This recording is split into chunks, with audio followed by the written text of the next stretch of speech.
My husband hates white chicken chili. Let's make it for dinner so that I don't have to cook tonight and I can focus on cleaning up this house and having just one thing to clean instead of 8,000 things to clean. Starting with a slow cooker of your choice. And frozen chicken. It goes in the bottom, outside of the package. Chicken is in the bottom of my slow cooker. It was a little violent. I have here a packet of chicken chili mix from McCormick.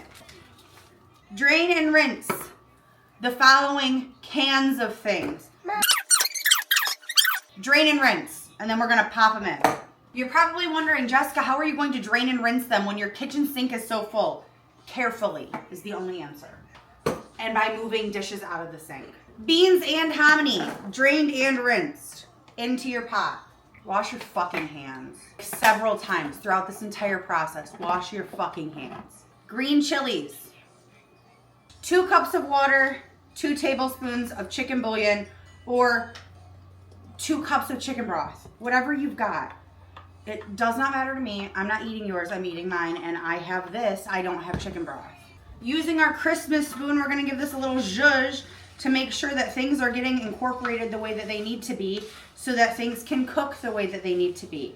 We're not done with this yet. Just hold your horses. Could you chop fresh onion for this? Yeah, I'm not going to. Dried minced onion. As always, a metric ton of garlic. 2 metric tons. 3 metric tons. We're at the bottom of the jar. The garlic to liquid ratio is off at this point. And lastly, but certainly not least, a half a bag of frozen corn. You could use a can of corn. I didn't buy one of those. Looks good.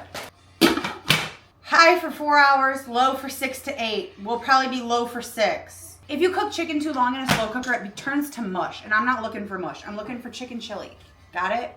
Plug this in. Do what you got to do to it. Some people think that if I show you like this, that it's not plugged in.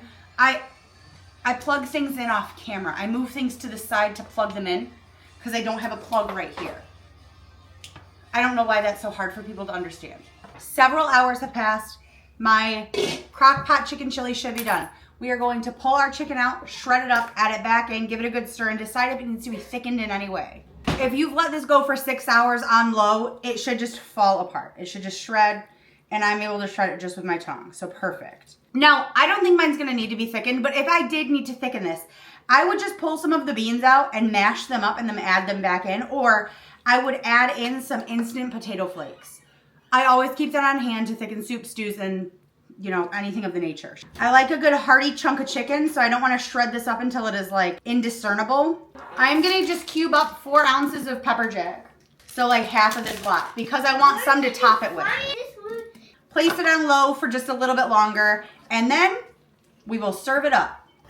It's been just a few minutes and our chili is now ready to scoop, serve, and all of the things. And yes, my child did just say ew.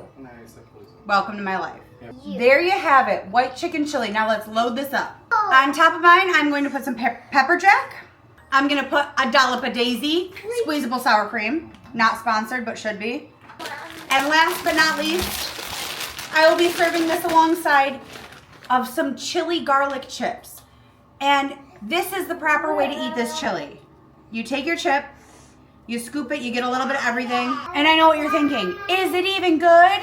Let's give this a try.